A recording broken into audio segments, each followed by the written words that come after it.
babaeng nagsuot ng pangkasal na damit habang papunta sa concert ng idol niya na tumutugtog sa stage. Aksidenteng naikasal sa poging boss niya. Hinihingal na naupo si Emily sa bench. Kanina pa nga siya naglalakad habang suot-suot ang gown na siya mismo ang gumawa. Nakalimutan niya kasi ang pera niya sa bahay na pinagtatrabahuan niya dahil sa pagmamadaling makatakas. Nakatakas nga siya kaso wala naman pala siyang pera. Medyo malayo pa nga ang lalakarin niya para makarating sa pagdadausan ng concert ng paborito niyang P-pop group. Pero kahit gaano nga ito kalayo, ay hindi pa rin titigil si Emily. Sayang ang ticket at gown. Kung hindi nga siya makakapunta sa concert, akmang tatayo na nga sana si Emily nang biglang bumukas ang dalawang pinto ng simbahan at lumabas mula rito ang dalawang lalaki na nakasalamin at nakasuot ng tuxedo. Nangunot ang noo ni Emily nang ituro siya ng isang lalaking nakatuxedo. Wala sa sariling napaturo na nga rin tuloy siya sa kanyang sarili. Napailing na nga lamang siya at binaliwala ang dalawa. Akmang tatayo na nga sana siyang muli nang mapansin niyang naglalakad ang mga to palapit sa kanya. Bumundo lang ka ba sa dibdib ni Emily? Baka kasi kidnapper ang mga ito tapos makidnap pa siya. Sayang naman ang suot niyang gown. Nagmamadaling tumayo si Emily pero sa bigat ng gown niya ay napaupo na nga lamang siya ulit. Napasimangot na nga lamang siya nang hawakan siya ng dalawang lalaki sa magkabilang braso. Teka, anong kailangan niyo sa akin? Kung kikidnapin niyo ako, hindi na po ako bata. Babyface lang po ako pero matanda na po ako, no? Saad pa nga ni Emily na nakabusangot at pilit na hinihila nga ang kamay ng dalawang lalaki. Pero kahit anong hila niya, ay humihigpit lamang ang hawak ng mga to. Ano bang kailangan niyo? Nainis pa nga nasabi ni Emily. Sa halip na sagutin siya ng dalawang lalaki, ay laking gulat niya nang hilain nga siya nito, patayo, sa kawalang kahirap-hirap na binuhat. Yung isang lalaki nakasuporta nga sa likuran niya, habang yung isang lalaki naman ay nasa paa niya. Hoy! Anong gagawin niyo sa akin? Hindi ako mayaman, hindi ako masarap. Pakawalan niyo ako. Pilit na pagpupumiglas pa nga sa hawak ng dalawang lalaki. Pero wala itong epekto sa dalawa. Binabalang siya ng dalawang lalaki nang makarating siya sa harapan ng nakasarang pinto ng simbahan. Anong gagawin ko rito? Pwede ba? Kung prank lang to, huwag niyo na akong isali pa, may kailangan pa akong puntahan kaya babush. Akmang tatalikod na nga sana si Emily nang hawakan siya ng isang lalaki sa braso. Hindi ka pwedeng umalis. Magpapakasal pa kayo ni boss.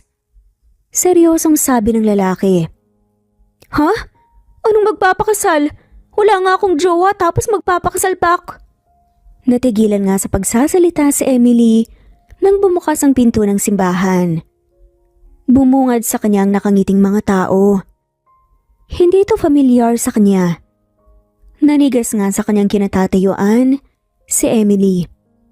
Gusto niyang tumakbo pero napako ang titig niya sa lalaking nasa altar at naghihintay sa kanya. Pakiramdam ni Emily na laglag nga ang panty niya, ang pogi kasi ng groom. Samantala hindi maitago ang inis sa mukha ni Lucas habang nakatitig sa babaeng nasa dulo ng simbahan.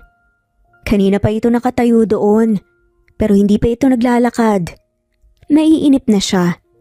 Halos pagkalapag ng eroplano niya ay dumiretso na kaagad siya sa simbahan para asikasuhin itong kasal niya sa isang hindi kilalang babae para lang makuha niya ang mana niya. Huminga muna ng malalim si Lucas. Pilit niyang pinapakalma ang sarili at ramdam niyang nagtataka na nga rin ang kanyang mga bisita. Ano bang klaseng nakuha niyo, Oliver? Syunga-syunga! Naiiritang sabi pa nga ni Lucas at malalaki nga ang hakbang na naglakad patungo kay Emily. Nang makalapit nga siya rito, ay kitang-kita niyang pamimilog ng mata ng dalaga. Napairap na nga lamang siya sa kahinawakan sa kamay ang babae. Sa susunod, huwag mo akong paghintayin. Walang emosyon na tugon nga ni Lucas. Teka lang hindi nga ako yung bride mo. Manahimik ka na lang pwede ba? Huwag mo nang dagdagan pa ang init ng ulo ko. Naiiritang sabi nga ni Lucas nang makarating sila sa harapan ng altar at pilit pa rin siyang binubulangan ni Emily. Pero binaliwala lamang ito ni Lucas. Nang tanungin na nga sila ng pare, ay agad na sumagot si Lucas, pero halos mamula sa inis si Lucas dahil tumanggi nga si Emily. I don't kasi hindi ko naman siya kilala eh.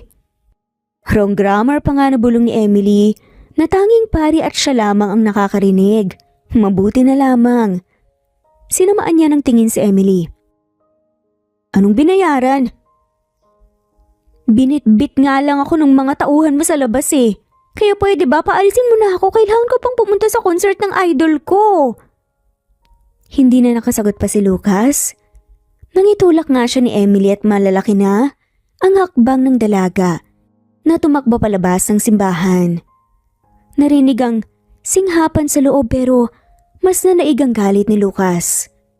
Nagngingit-ngit ang ngipin na nilingon nga niya si Oliver na hindi makatingin sa kanya. Agad niya itong kinuwelyohan at akmang sasapakin na nga sana nang magsalita ito. Hindi siya ang bride na binayaran ko. Tinawagan ko ang babae at sinabi niyang hindi pala siya pinayagan ng boyfriend niya na magpakasal sa'yo. Huwag kang mag-alala. Binalik niya ang pera sa akin. Nanginginig nga pero madiin ang sagot ni Oliver. Teka, sino yung babaeng yun? Matigas naman na saad nga ni Lucas. Hindi ko alam, Lucas. Nanginginig na sabi ni Oliver. Binitawan ni Lucas si Oliver saka napahilamos na nga lamang sa muka. Ramdam niya ang tinginan nga ng mga bisita niya.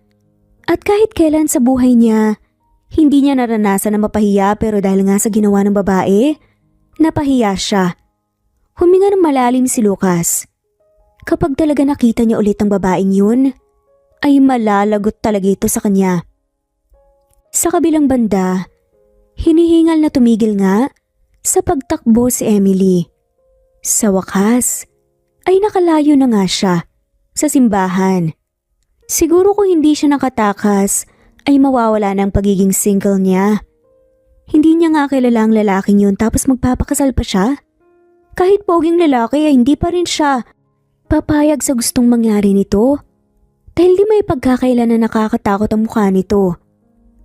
Huminga na nga lamang ng malalim si Emily. Saka nagpatuloy sa paglalakad. Kailangan niya nang makapunta sa concert bago pa ito magsimula. Saka sigurado naman siyang hindi na nga niya makikitang muli ang lalaki. Sa laki ng Maynila, 10% lang siguro ang tsansa na magkita sila. 3:00 na nga ng madaling araw nang makarating nga sa harapan ng gate ng mansyon si Emily. Pagod na pagod nga siyang napasandal sa gate nito. 12:00 natapos ang concert at 1 oras siyang naglalakad pa uwi ng mansyon. Paus na nga ang boses niya sa kakasigaw. Nanginginig naman ang binti niya sa kakalakad. Napapikit si Emily sa kanapatausdos, paupo nga sa sahig habang nanatiling nakasandal ang likod sa gate. Gusto niyang sumigaw para kunin ang atensyon ng guard ng bahay kaso wala na nga siyang boses. Huminga ng malalim si Emily at pinikit na nga lamang ang kanyang mga mata. Sa kabilang banda, malakas na napamura si Lucas nang makita sa harapan mismo ng bahay niya ang parehong babae na pinahiya siya sa simbahan. Nakasandal ito sa gate ng bahay niya at mahimbing na natutulog. Hindi pa rin niya makalimutan ang pagpapahiya nito sa kanya kanina. Sinabi na nga lamang niya sa mga bisita niya na nagtatampo lang ang babae sa kanya. Naiinis pa nga siya dahil nasayang ang pera niya sa kasal na hindi naman natuloy. Ano naman kayang ginagawa ng babaeng to sa bahay ko? Mahinang bulungan ni Lucas sa sarili. Lumabas siya ng kanyang kotse sa kanilapitan ng babae. Niyugyug niya ito sa balikat upang gisingin. Nagmulat naman ang mata si Emily. Ang pogi mo talaga. Inaantok na sabi pa nga ni Emily at papikit-pikit pa nga ang mga mata nito. Nawala ang lungkot sa mukha ni Lucas pero agad din naman siyang tumikhim. Akmang magsasalita na nga sana siya nang lumapat ang labi ni Emily sa labi ni Lucas. Nanlaki mga mata ng binata sa nangyari. Humiwalay ang labi ni Emily kay Lucas sa kasumandalang dalaga sa dibdib ng binata. Malakas ang tibok ng puso ni Lucas habang hindi pa rin makalimutan ang nangyari. Lasing ka ba? Inis na tanong nga ni Lucas pero walang naging sagot si Emily at huminga na nga lamang ng malalim si Lucas sa kabinuhat ng dalaga. Sinakay niya ito sa kotse niya bago siya bumusina. Bumukas naman kaagad ang pinto ng gate. Patingin-tingin si Lucas sa dalaga habang nagmamaneho papasok ng kanyang mahabang hardin papunta sa dulo kung saan nakatayo ang kanyang malaking mansyon. Muling huminga ng malalim si Lucas. Kasalanan mo to sa akin. Hinalikan mo ako. Pagbabayaran mo to. Mahinang bulong na nga lamang ni Lucas pero may diin habang seryosong nagmamaneho. Nang makarating nga siya sa harapan ng mansyon ay bumaba muna siya bago magtungo sa kabilang parte ng sasakyan. Binuksan niya ang pinto at binuhat nga si Emily papalabas ng sasakyan. Nagulat si Lucas nang magmulat muli ang mata ni Emily. Bumungis-ngis pa nga ito at napailing na nga lamang si Lucas at akmang hahakbang na papasok ng bahay nang hawakan ni Emily ang kanyang pisngi at muli siyang hinalikan ng dalaga. Sobrang pogi mo talaga. Sana hindi na ako magising sa panaginip na to. Tugon ng dalaga habang nakangiti at nakapikit pa. Huminga ng malalim si Lucas upang pakalmahin ang puso niya na hindi mapakali sa pagtibok. Pagbabayaran mo talaga to. Seryosong sabi ni Lucas sa katuluyan ng pumasok ng kanyang bahay. Kinabukasan alimpungatan si Emily sa malakas na sigaw ng kanyang pinsa na si Rhea. Humihikab pa nga siya, bumangon pero natigilan siya nang mapagmasdan ng paligid. Hindi ito ang kwarto niya. Teka, nasan ako? Alarmang tanong nga ni Emily sa sarili at kinapan niya ang kanyang sarili at nakahinga siya ng maluwag dahil wala naman siyang galos sa katawan. At parang wala namang kakaiba. Mukhang hindi rin naman nabiyak ang petsay niya dahil wala naman siyang naramdamang sakit sa gitna ng kanyang mga hita. Nanuot sa kanyang ilong ang amoy ng lalaki. Napapikit pa nga siya kasi sobrang bango ng paligid pero natigilan siya nang marinig nga muli ang boses ni Rhea. Pagtingin niya rito ay nanlilisik nga ang mga mata nito. Hindi ka pa bababangon, Emily? Alam mo ba kung kaninong kwarto itong tinutulugan mo, ha? Lasing ka kagabi. At nakalimutan mo kung saan ang kwarto mo. Mahabang sermon nga sa kanya ni Rhea. Napabalikwas na nga lamang siya dahil doon. Saka parang napapasang umalis sa kama. Nasan ba ako? Kaninong kwarto to, ate? Kay Boss Lucas. Malakas na sigaw nga ni Rhea. Ano? Hindi ko alam kung paano ka napunta sa kwartong to pero Diyos mio naman, Emily. Sa dami ng kwarto sa mansyon, sa kwarto pa talaga ng boss natin? Nag-aalalang tugon nga ni Rhea. Ha? Hindi ko alam eh. Hindi ko nga alam kung bakit ako nandito eh. Hala, baka sisantihin ako. May pamilya pa ako sa probinsya, ate. Sumama ang tingin sa kanya ni Rhea. Huwag ka nang magdrama pa. Tara na sa labas bago pa umuwi si Boss Lucas. Sabi ng guard umuwi na raw siya kagabi pero umalis din ka agad.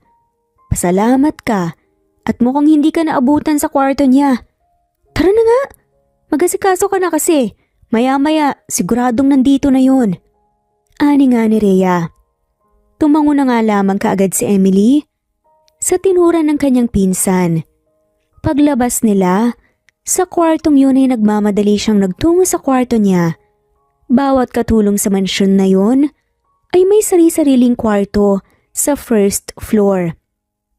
Mabilisan na lamang ang pag-asikaso ni Emily sa kanyang sarili.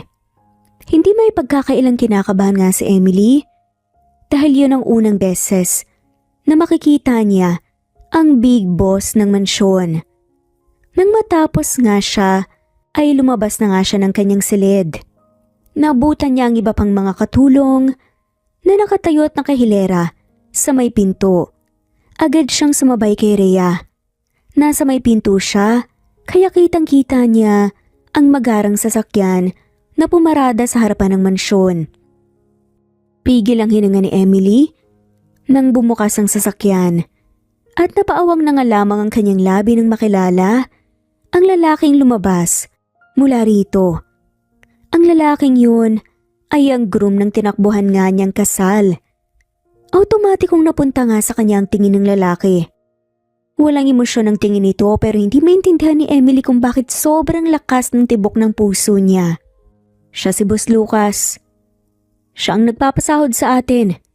Ngayong nandito na siya, ayusin mo ang galaw mo ha. Ayaw niya nang tatamad-tamad lalo na sa mga tumatakas. Bulong nga ni Rhea. Napalunok na nga lamang siya nang maglakad nga palapit sa kanila si Lucas. Pakiramdam ni Emily, sila lang dalawa ni Lucas doon. Nang makalapit si Lucas, tumigil nga ito sa harapan niya. Medyo nakaangat pa nga ang kanyang tingin dahil matangkad ang binata. Kamusta ang tulog mo? Napakunot noo si Emily. Ano po? Ang tanong ko, kamusta ang tulog mo? Maayos naman. Umangat ang sulok ng labi ng binata. Mabuti naman. Maayos din ang tulog ko kapag akong natutulog sa kama ko eh. Ano? Pumunta ka mamaya sa kwarto ko. Pagkatapos niyang sabihin yun, nilagpasan nga ni Lucas si Emily, saka dire-diretsong umakyat sa hagdan. Saglit na natulala nga si Emily pero agad din na natauhan nang hampasin nga siya ng pinsan. Anong ibig mo sabihin nun ha? Si Boss Lucas ang nagdala sa'yo sa kwarto niya?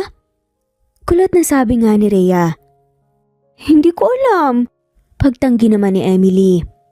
At hindi nga niya alam kung ano ang sasabihin. O sige, magtrabaho na lang tayo at ikaw pumunta ka sa kwarto ni Boss. Wala naman tayong magagawa sa utos niya eh. Nakangising sabi na nga lamang ng pinsan niya. Hindi na nakaangal pa si Emily nang iwan nga siya ni Rhea. Nakatitig na nga lamang ang dalaga saka nasa hagdan nga siya habang napapalunok.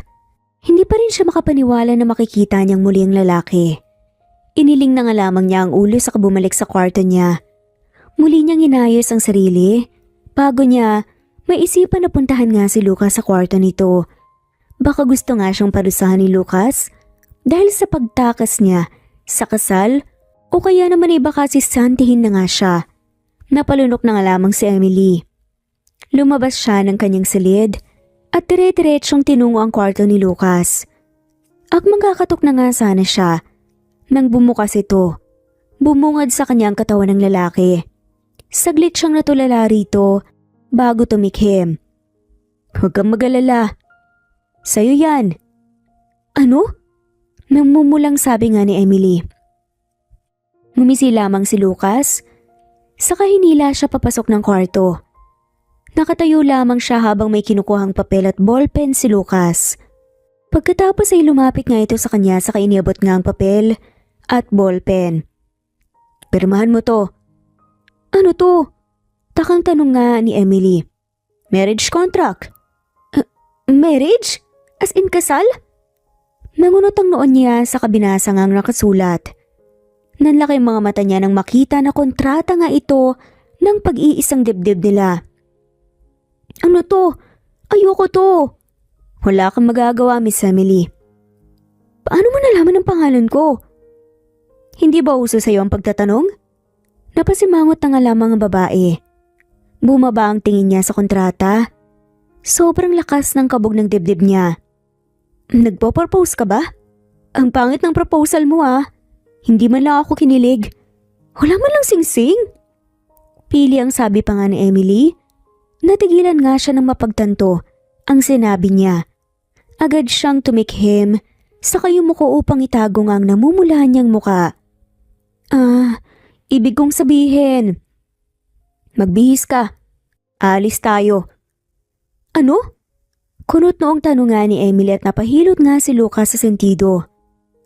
Tanga ka ba o bingi? Sabi ko magbihis ka kasi alis tayo. Bibili tayo ng singsing.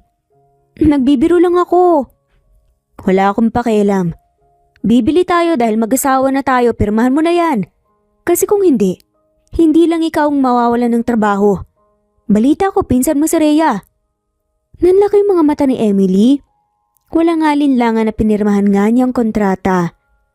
Ayaw niyang mawala ng trabaho si Rhea. Malaki na nga ang utang na loob niya rito magmula nung tinulungan siya nitong makapasok bilang katulong sa mansyon nito. Napangisi si Lucas sa kahinablot nga ang papel. Good. Magbihis ka na. Kasal na ba talaga tayo? Hindi makapaniwalang tanong nga ni Emily. Ramdam niya na anumang minuto, mahihimatay na nga siya dahil sa bilis ng tibok ng dibdib niya. Oo nga, diba? Kailangan pa bang ulit-ulitin? Kasal na nga. Kasal. Napalunok si Emily habang nakatulala. Habang paulit-ulit na sinasabi nga ang word na kasal. Kinakapos na nga siya ng hininga. Napahawak siya sa dibdib niya sa kapumikit pero patuloy pa rin sa pagwala nga ang kanyang puso sa tuwing iniisip niyang kasal na nga talaga siya. Hindi na nga yun nakayanan ni Emily dahil namalaya na nga lamang niya na bumagsak siya sa malambot na kama. Sa kabilang banda, napatanga si Lucas habang nakatingin kay Emily na walang malay na nakahiga sa kama niya. Napahilot na nga lamang siya sa sentido bago inayos ang higa ni Emily. Tinitigan niya ng mabuti si Emily at napahiga na nga lamang ng malalim dahil naguhuramentado na nga ang dibdib niya. Umiwas siya ng tingin bago lumabas ng kanyang kwarto. Nakasalubong nga niya ang pinsan nitong si Rhea. Nasa loob si Emily. Pakibihisan siya. Bibili kami ng singsing ng asawa ko. Asawa niyo na po si Emily? Nanlaking matang tanong nga ni Rhea. Oo. At magmula ngayon ituring niyo na rin siyang may-ari ng bahay na to. Nagkakaintindihan ba tayo, Rhea? Tulalang tumango na nga lamang si Rhea, kaya nilagpasan niya ito. Nang makarating siya sa labas nga ng mansyon, huminga siya ng malalim. Tuwing pumapasok nga sa isip niya, si Emily ay nagwawala ang mga bulate sa tiyan niya. Naiinis siya na natutuwa sa nararamdaman. Hindi niya gusto si Emilyng magpakasal. Pero wala naman siyang magagawa. Kapag nakuha na nga niya ang gusto niya, ay dun na nga niya iiwan ito at pakakasalan ng childhood best friend niya. Samantala bumungad nga ang nakasimangot na mukha ni Rhea nang magising siya. Napansin niya rin na iba na talaga ang suot niyang damit. Agad siyang tumayo. Anong nangyari sa itsura mo? Hindi ka nagsasabi sa akin. Mag-asawa na pala kayo ni Boss Lucas? Nagtatampong sabi ni Rhea at nanlaki ang mga mata niya. Huwag ka nang magsinungaling pa. Sinabi sa akin ni Boss Lucas. Grabe ka. Kaya pala wala lang sa'yo na tumakas kasi asawa mo pala ang big boss. Pero ayos lang. Masaya ako para sa'yo. Pero nagtatampo ako kasi hindi mo man lang ako inimbitan sa kasal mo ha. Mahabang saad pa nga ni Rhea. Napangiwi na nga lamang si Emily.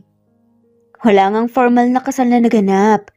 Gusto niyo tong sabihin kay Rhea pero mas pinili na nga lamang niyang ilihim ito. Nasaan si Lucas? Tanong nga ni Emily. Nasa labas na ata. Sige na umalis na kayo madam. Sarcasticong sabi pa nga ni Rhea na nagpailing na nga lamang kay Emily. Mabilis siyang lumabas ng kwarto at diretsong nagtungo sa labas ng mansyon. Naabutan niya si Lucas na nakasandal sa kotse. Nang maramdaman ang presensya niya, ay lumingon ito sa kanya. Naglakad dito palapit sa kanya at nagulat si Lucas nang ipulupot nga nito ang braso sa bewang niya. Ayos ka lang ba? Kunot noong tanong ni Emily. Masama kasi ang tingin ni Lucas habang naglalakad sila palapit sa sasakyan. Pinagbuksan siya ng pinto ng sasakyan ni Lucas, kaya agad siyang sumakay dito. Nang sumakay si Lucas ay nagulat nga siya dahil hinampas nito ang manibela. Ano bang problema mo? Bakit ganyan ang suot mo? Dress na sobrang ikli? Backless pa? Alam mo ba kung paano tignan ng mga tauhan ko kanina yan? Wala namang masama. Sa kasiriya ang nagsuot nito sa akin, sexy naman ako. Anong masama doon? Sagot pa nga ni Emily. Sa halip na sagutin nga siya, ay pinaandar na nga lamang ng lalaki ang kotse. Napailing na nga lamang si Emily pero hindi nga niya maiwasang magtaka. Naiinis ba ito sa suot niya? Kasi ayaw nga niyang pagpiestahan siya ng mga lalaki. Sa isiping yun ay napangisi na nga lamang si Emily. May kakaibang kiliti nga siyang naramdaman.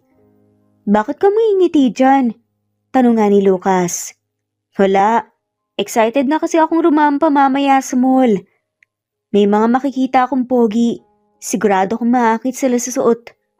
Walang maaakit kasi babalik tayo sa bahay ngayon din. Iuutos ko na lang kay Oliver na siya ang bumili ng singsing natin. Napakunot noon na nga lamang si Emily. Ano ka ba naman, Lucas?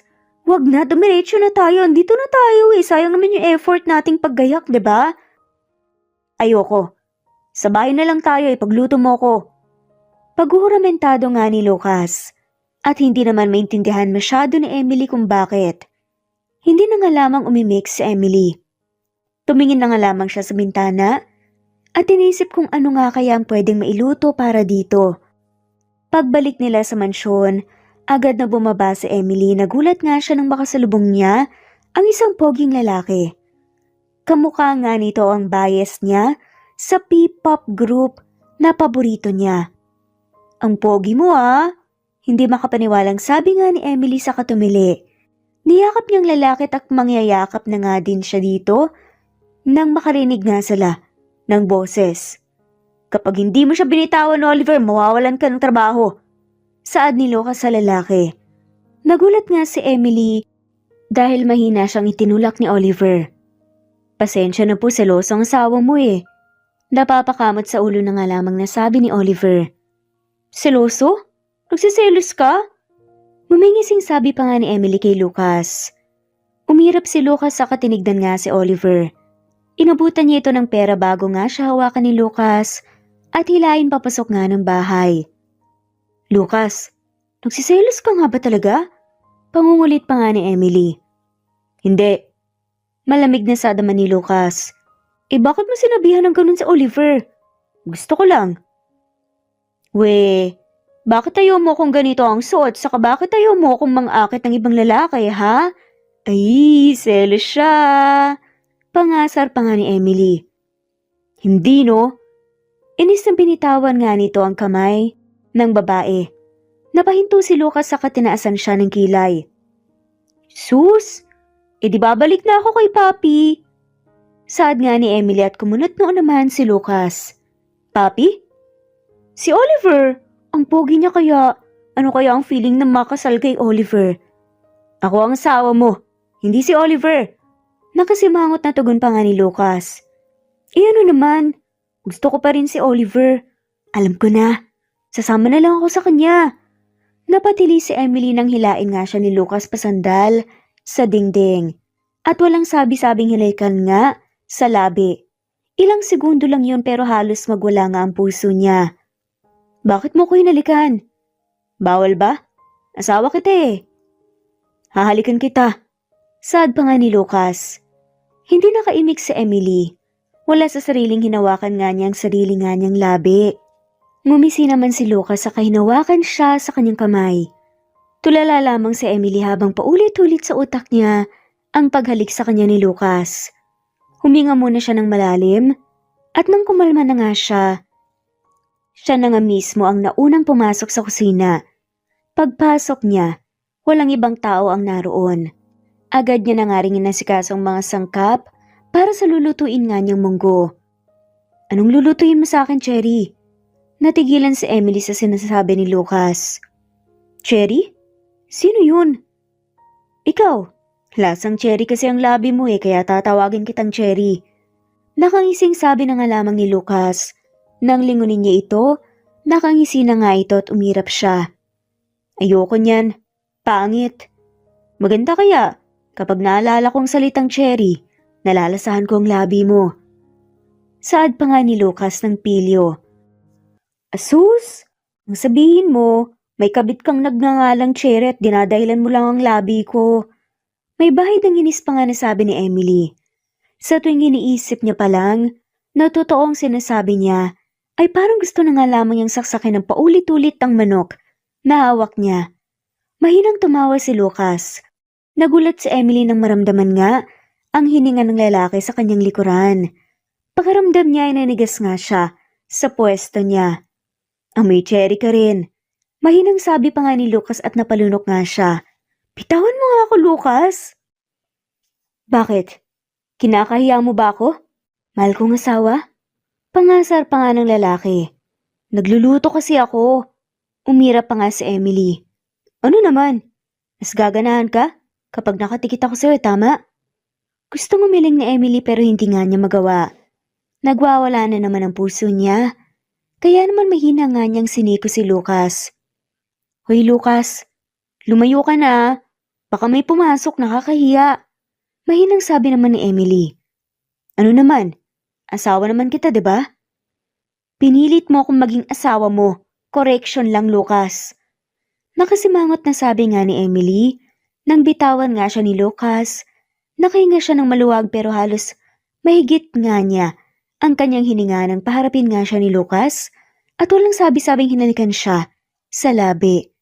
Napasinghap siya nung una pero agad ding tumugon. Tuluyang nagpadala si Emily sa nakakabaliw na halik nga ni Lucas. Natigilan lamang siya nang may tumikim nga at namumula nga niyang itinulak si Lucas. Sorry po. Akala ko po walang tao. Rinig niyang sabi ni Rhea. Nang magangat nga siya ng tingin, wala na nga roon si Rhea. Sinamaan nga niya ng tingin si Lucas na dinidilaan nga ang sariling labi. Mukha kang adik, Lucas. Tigil mo nga yan. Naiinis na sabi na nga lamang ni Emily. Upang itago nga ang kakaibang kilig na nararamdaman. Lasang cherry talaga ang labi mo. Parang nagtataka rin tuloy ako kung cherry din ba ang lasa ng... Nanlaki nga ang mata ni Emily at tinakpan nga ang katawan nang hagurin ito ng paningin ni Lucas. Lalong nag-init ang pisngi niya. Alam mo, napakabastos mo. Lumabas ka na nga lang sa kusina at magluluto na ako. Mahinang natawa na nga lamang si Lucas. Bumalik ito sa kanyang kinauupuan, saka ngumisi nga sa kanya. Magluto ka na.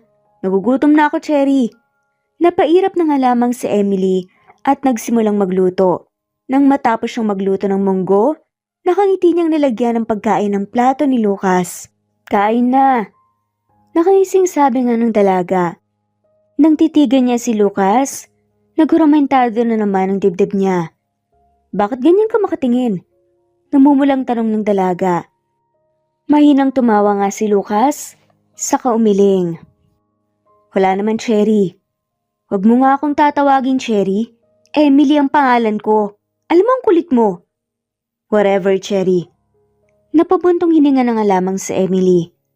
Umupo na nga siya sa kanyang upuan na takmang susupo na nga ng munggo nang hawakan ni Lucas ang likod ng kanyang ulo at pagdikitan nga ang labi nila.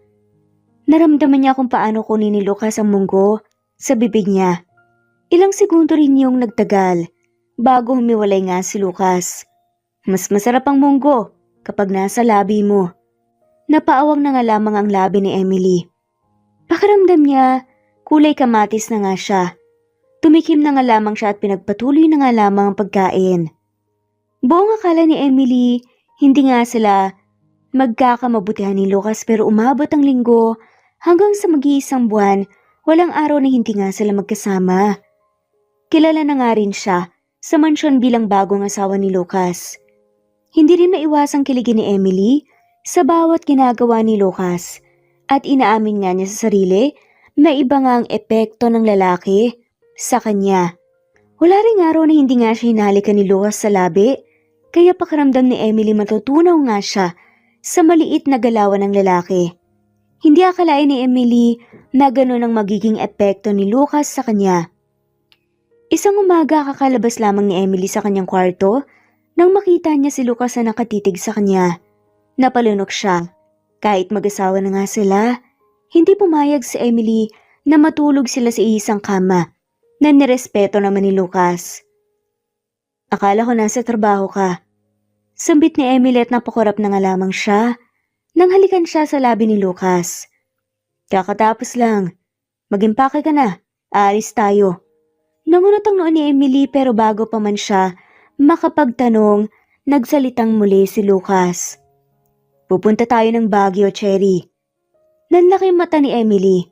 Matagal niya ngang pinapangarap na makapunta sa Baguio at isa yun sa mga wishlist niya noon. Talaga? Ngayon na ba? Oo, kaya mag-impake ka na at pwede ba? Huminga ng malalim si Lucas sa kasinamaan siya ng tingin. Huwag kang magbibihis ng labas ang kahit anong parte ng balat mo. Bukod sa malamig doon, ayokong pinagkakatitigan ka ng mga lalaki. Nagkakaintindihan ba tayo? Agad tumango na nga lamang si Emily. Napatingin nga ito sa likuran ni Lucas at napangisi na nga lamang siya nang makita na naroon si Oliver. Nang tignan niya si Lucas, lalong lumawak nga ang ngiti niya. Oliver, baby! Tila nangasar pa nga saad nito. Napalingon si Lucas kay Oliver. Akmang tatakbo si Emily papunta kay Oliver nang pigilan siya ni Lucas. Sinamaan siya nito ng tingin na nagpanguso nga sa kanya. Subukan mo. Umirap nga si Emily. Joke lang. Heto naman di mabiro. Napalunok muna si Emily bago ipinaikot nga ang braso sa likod ng leeg ni Lucas. Tinitigan niya ng mabuti ang lalaki. Hindi niya kalain na asawa niya ito. Nang bumaba nga ang tingin niya sa labi ay walang pakundangan na hinlikan niya ang binata. Natigilan na nga lamang siya. Nang may tumikhim, agad na lumayo si Emily sa kayumuko. Pakiramdam niya ay nag-init nga ang buo niyang katawan, lalo na ang pisngi niya. Mag-iimpake lang ako. Mabilis na sabi nga ni Emily, saka kumaripas nga ng takbo papasok ng kwarto niya. Samantala tumikhim si Lucas upang matauhan. Pakiramdam niya ay nanigas nga siya kanina nang halikan siya ni Emily. Isama pang abnormal na tibok ng puso niya. Nang tumingin siya kay Oliver, nakangiti ito. Anong nginingiti-ngiti mo dyan? Nakasimangot na sabi ni Lucas. Wala lang. Apektado ka sa halikan no. Akala ko ba gagamitin mo lang? Ani nga ni Oliver. Natuto pang dila ni Lucas. Si Oliver ay isa rin niyang childhood best friend. Kapatid nito si Natasha, na siyang pinangakuan nga niyang papakasalan nga noong mga bata pa sila. Huwag ka na lang makialam, Oliver. Saad ni Lucas.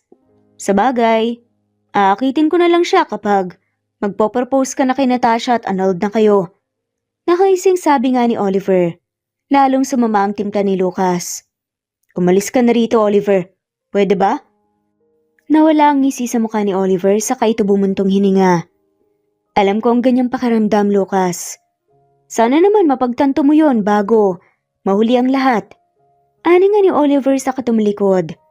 Napaiwas na nga lamang ng tingin si Lucas. Sobrang komplikado na nga nang nangyayari sa kanya. At aminin man niya o hindi, alam niya sa sarili na unti-unting nagkakaroon ng espasyo sa puso niya si Emily.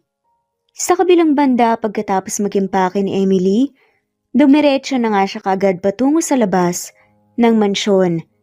Naroon na nga si Lucas sa loob ng sasakyan at naghihintay sa kanya. Agad siyang pumasok ng sasakyan at nilagay nga sa backseat ang bag niya. Excited na ako. Pumupungis-ngis nga na sabi ni Emily. Natigilan siya nang lapitan siya ni Lucas at halikan sa labi saka itong umiti sa kanya. Ako rin, Cherry. Excited na ako makasama ka. Inayos nga ni Lucas ang seatbelt tapos bumalik sa upuan. Napanguso na nga lamang si Emily sa katumingin sa bintana ng umandar na nga ang kotse. Ilang beses siyang napabuntong hininga habang pinapakiramdaman ng sariling puso. Alam ni Emily na hindi nga yun simpleng atraksyon lang sa lalaki.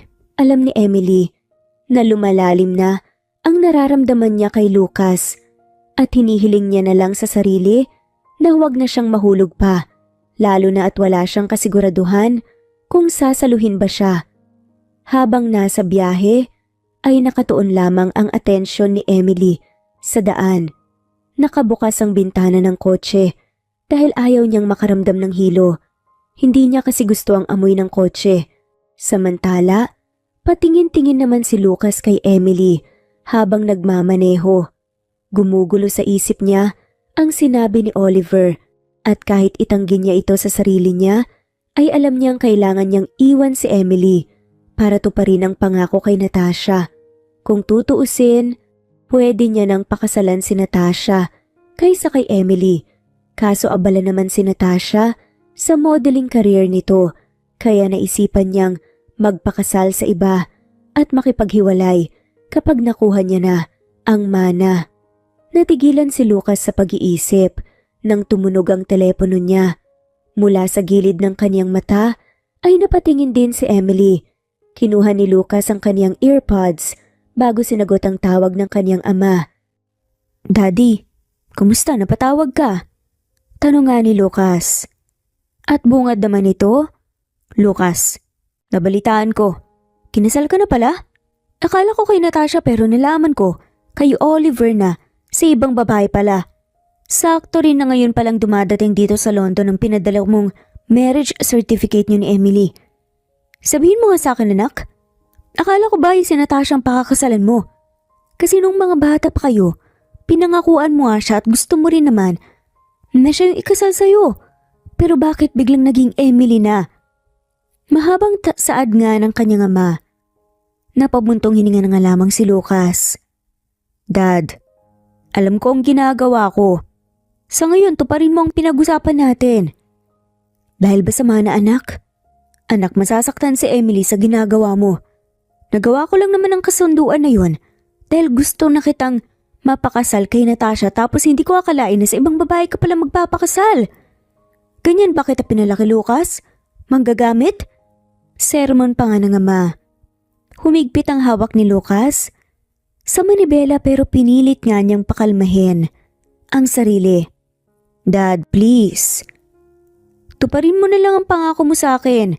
Sige, kung yan ang gusto mo, uuwi kami ni mommy mo next week dyan sa Pilipinas. Para formal na maibigay ko na sa inyo ang mana mo. Pero ito ang tatandaan mo, Lucas. Huwag kang lalapit sa amin ng mommy mo kapag nagsisi ka sa ginawa mong yan." Ani pa nga ng ama bago patayin nga ang tawag. Napabuntong hininga na nga lamang si Lucas. Nang lingunin niya si Emily, ay mahimbing na nga itong natutulog. Naramdaman niyang malakas na pagpintig ng dibdib niya. Hindi niya alam kung makakaya niya bang sabihin kay Emily ang totoo. Iniisip niya palang na iwanan nga siya nito, sumisikip na nga ang dibdib niya. Iniling na nga lamang ni Lucas ang ulo at nagpatuloy nga sa pagmamaneho. Nagising naman si Emily na nakahiga na nga sa malambot na kama. Napapalikwas nga siya nang bangon sa kapinagmasdan ng paligid. Napatingin siya sa pinto nang bumukas ito. Nakangiting tinignan siya ni Lucas. "Mabuti naman at gising ka na. Magbihis ka. Mamamasyal tayo." "Nasaan tayo?" Takang tanong nga ni Emily. "Nasa bahay ko sa Baguio." Muling tinignan ni Emily ang kwarto. "Ito na bang magiging kwarto ko rito habang nandito tayo sa Baguio?" Bahagyang nangunot nga ang noo ni Lucas sa narinig. "Anong kwarto mo?" "Kwarto natin. Isa lang ang kwarto rito, Cherry." Nanlaki ang mga mata ni Emily. Akmang ibubuka na nga niya ang kanyang bibig para umangal nang magsalita nga si Lucas. "Huwag ka nang umangal pa. Magbihis ka na. May bagong bukas na amusement park malapit lang dito. Sige na, Cherry. Hintayin kita sa baba." Ani nga ni Lucas saka nga siya kinindatan bago lumabas nga ng kwarto. Napakamot na nga lamang ng ulo si Emily saka napipilitang bumangon. Mabilis lang siyang nag-asikaso at nagbihis bago nga niya naisipang lumabas ng kwarto. Bumaba nga siya ng hagdan at naabutan nga sa sala si Lucas na naghihintay nga sa kanya. Tumikhim siya para makuha ang atensyon nito. Umangat naman ang tingin ni Lucas at napangiti. "Ang ganda mo ngayon ah." Tumaas naman ang isang kilay nga ni Emily. "Dati na akong maganda, Lucas." "Oo na, dati ka nang maganda. Sexy din. Sabihin mo Sad pa nga ni Emily. Oo na. Saka mabait, maalaga, matalino, mapagmahal, hindi pa? Pangungulit pa nga ng babae. Ngumiwi na nga lamang si Lucas, saka hindi makapaniwalang tinignan si Emily. Abuso ka na. Mahina na nga lamang napabungis-ngis si Emily. Magkasama silang lumabas ng bahay at nang makasakay nga sa kotse, agad yung pinaantar ni Lucas. Napatitig si Emily kay Lucas nang hawakan nito ang kamay niya. Ikaw pasimple ang galaw mo. Pangasar niya kay Lucas. Bawal ba? Asawa naman kita. Sad pa nga nito. Sige nga, kiss mo nga ako kung asawa talaga. Nanlaki yung mata ni Emily nang dumukwang nga si Lucas at mabilis siyang hinalikan. Nakangising bumalik nga sa pagkakaupo si Lucas. Napatunayan ko na ba na asawa kita? Nagbibiro lang ako no. Bardagulan pa nga ng dalawa. Walang biro-biro sa akin. Ano, gusto mo ba ang kiss para mapatunayan ulit na walang makakabiro sa akin lalo na kung patungkol dyan? Napairap na nga lamang si Emily sa tumingin sa bintana. Pasimple niyang dinilaan ng labi at napailing na nga lamang nang maalala si Lucas. Huminga siya ng malalim. Pakiramdam niya ay malalaglag na nga ang puso niya sa rib cage niya. Ilang saglit pa ay lumipas bago makarating nga si Emily at Lucas sa amusement park. Agad siyang bumaba ng kotse saka nakaawang ang labi na pinagmasdan ng paligid. Ang ganda! Ang daming rides! Takot ka ba sa heights, Lucas? Tanong nga ni Emily kay Lucas na nasa tabi niya. Sakto lang naman, bakit? Sakay tayo sa mga rides na yan. Libre mo ba? Napairap na nga lamang si Emily. Hindi mo nga ako sinasahuran kasi sabi mo asawa mo na ako. Tapos ngayon, magpapalibre ka na parang may pera ako. Oo na. Ang sungit mo naman, Cherry. Ako nang magbabayad basta mag-enjoy ka. Nakangiting sabi nga ni Lucas. Napairap na nga lamang si Emily at umiwas ng tingin para itago ang pamumula ng kanyang pisngi. Buong maghapon, hindi naman may pagkakaila na masaya sila sa bawat rides na sinasakyan nila. Inaamin din ni Emily sa sarili na nag-e-enjoy nga siya sa tuwing may sinasakyan silang rides ni Lucas. Samantalang hindi naman maipinta ang mukha ni Lucas sa tuwing inaaya siya ni Emily dahil bukod sa nahihilo na nga siya, halos sa isang oras ay nakakasampu silang sakay sa iba't ibang rides. Pero hindi pa rin may pagkakaila na masaya si Lucas sa tuwing nakikitang si Emily ay masaya din. Kahit gusto nga niyang umalis na sa amusement park. Gabi na, nang maisipan ni Emily na sumakay nga sila sa Ferris wheel para sa huling rides nga nila. Nakangiti lamang si Emily habang umaangat ang sasakyan nila. Grabe, ang ganda ng tanawin dito Manghang sabi pa nga ni Emily. Maganda nga. Tinignan ni Emily si Lucas at napakurap na nga lamang dahil nakatitig ito sa kanya. Ang ganda mo, Emily. Umiwas ng tingin si Emily para hindi makita ni Lucas ang pamumula ng kanyang pisngi. Ang saya ko. Hindi ko akalain na makakaranas sa kulit ng ganito. Pakiramdam ko, bumalik ako sa pagkabata. Mabuti naman at naging masaya ka. Masaya rin ako dahil napapasaya kita. Muling natigilan si Emily. Gusto niyang sapakin si Lucas dahil sa pinagsasasabi nito na nagpapalakas ng tibok ng puso niya. Akmang magsasalita na nga sana siya nang magsalita si Lucas. Alam mo, ito ang first time ko sa amusement park. Totoo?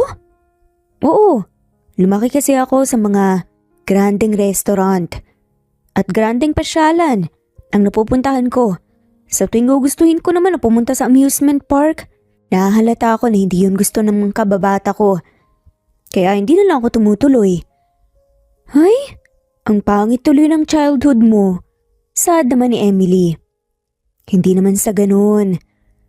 Ang totoo niyan, maaga akong nagising sa reality na pera ang kailangan ng tao. Kaya halos trabaho lagi ang iniisip ko, wala akong panahon sa ibang bagay. Kahit ba sa pagmamahal? Banat pa nga ni Emily. Mahal ko ang mga pamilya ko. Pero hindi ko alam kung kaya kong magmahal ng iba pang tao bukod sa kanila. Hindi nakaimik sa Emily. Nakaramdam siya ng kakaibang kirot sa dibdib niya. Pero dapat subukan mo pa rin. Masarap kayong magmahal. Saad pa nga nito.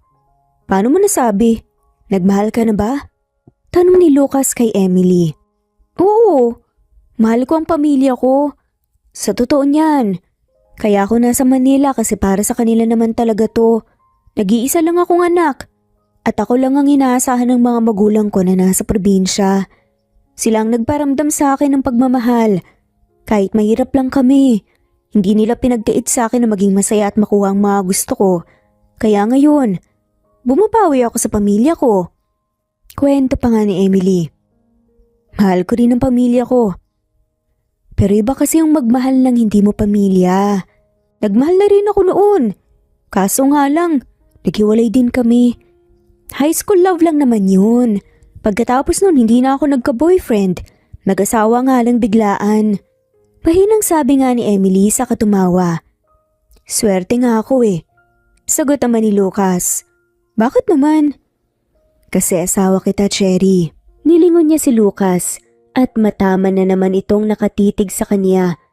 Umiwas na lang siya ng tingin at akmang magsasalita nang hawakan ni Lucas ang kaniyang pisngi at halikan siya.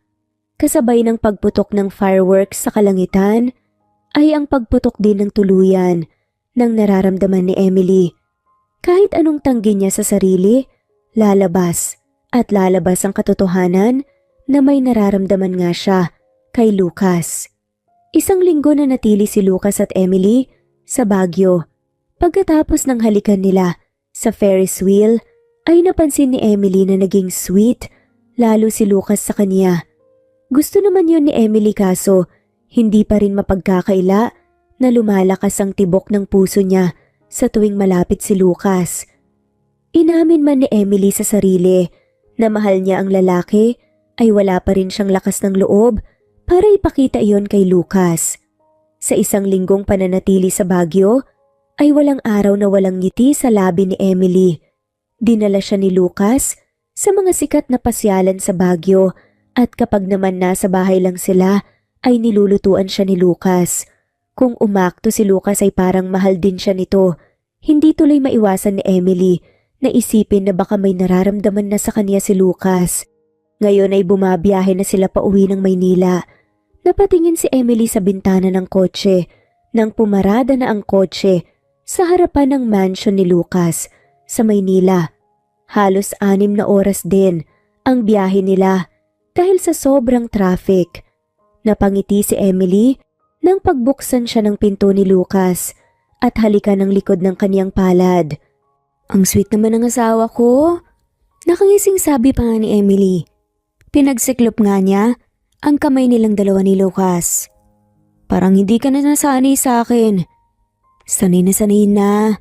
Kaunti na lang baka mahulog na ako sa'yo niyan, bahala ka. Pagbibiro pa nga ni Emily. Hindi pa ba? Ako kasi, oo na eh. Baka hulog na nga. Kinindatan siya ni Lucas saka ito tumawa. Pilit nang umiti si Emily. Alam niyang biro lang iyon ni Lucas, kaya hindi niya maiwasan masaktan. Pakiramdam niya ay pinaglalaruan siya ng lalaki. Naglakad silang dalawa papunta sa pinto ng mansyon at nang buksan ito ni Lucas ay nanlaki ang kaniyang mata sa mga taong bumungad sa kaniya. Nasa harapan nila ang mga magulang ni Lucas na sina Don, Lander at Doña Cassie. Katabi ng mga ito si Oliver at ang isang magandang babae. Nasa tabi rin ng magandang babae ay isa pang magandang babae na kasing edad lang ng mga magulang ni Lucas. Nagulat si Emily nang lumapit yung magandang babae na kaedad lang nila kay Lucas. Saka sa mismong harapan niya ay kitang-kita niya kung paano lumapat ang labi nito sa labi ni Lucas. Ang mas kinasakit pa ay binitawan ni Lucas ang kamay ni Emily. Natasha? Biglang sabi nga ni Lucas, nandito na ako baby. I miss you so much. Hindi na ako tumawag sa'yo kasi gusto kong masorpresa ka. Ano, nasorpresa ka ba sa pagdating ko? Nakiting sabi pa nga ni Natasha. Maluhaluhang umatras si Emily, saka mabilis na tumakbo palayo roon. Hindi man lang siya pinigilan ni Lucas. Pagpasok niya sa kaniyang kwarto, ay huminga siya nang malalim saka kinapa ang dibdib niya. Parang may milyong kutsilyo ang tumusok doon. Mahina siyang natawa. Mabuti na lang ay hindi siya umamin na mahal niya si Lucas. Kasi kung oo, baka magmukha lang siyang tanga. Bukod doon baka pinaglalaruan lang siya ni Lucas. Lalo na at biglaan ang naging kasal nilang dalawa.